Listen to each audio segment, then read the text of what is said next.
আগে খুব বাজে ছিল, এখন দেখতে খুব ভালো লাগছে। ব্ল্যাক কালারটা রিস্টোর করতে পেরেছি তো? হ্যাঁ, আজ আমরা জগদ্দল এসেছিলাম মানে কাকিনাড়াতে এই সাফারি গাড়িটার উপর কোটিং করার জন্য। তো গাড়িটার কালারের থিকনেসটা দেখাচ্ছি দেখুন।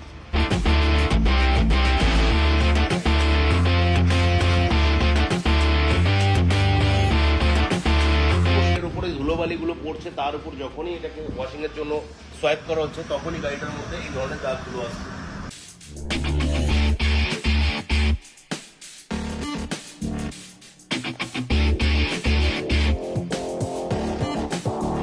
কাজের প্রসেস পুরো শেষ। আমরা ফার্স্ট ওয়াক রাউন্ডটা দেখিয়েছিলাম যে গাড়িটার ব্ল্যাকনেসটা কিভাবে উবে গেছিল।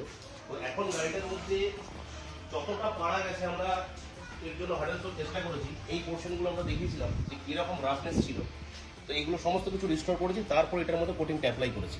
তো এখন গাড়িটার গ্লসটা বুঝতে পারছেন, এই কারণেই বলা যে সবসময় গাড়ি শোরুম থেকে বার করার পর একটা কোটিংয়ের প্রোটেকশন নেওয়াটা অবশ্যই জরুরি। ইনি হচ্ছেন আমাদের গাড়ির অনার। তো স্যার কেমন লেগেছে আমাদের সার্ভিসটা বলুন?